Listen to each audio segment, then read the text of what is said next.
Luto tayo ng scrambled egg mga idol with kamatis at siling labuyo. Tapos nilagyan ko ng magic sarap at pamintang durog. Kasi sayang yung kamatis sa rep. Kaya tinira ko na lahat ng kamatis.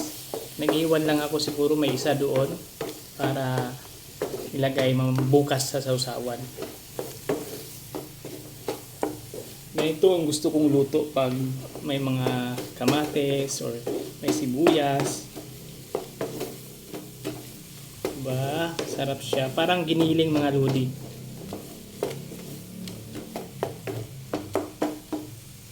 Okay. Done.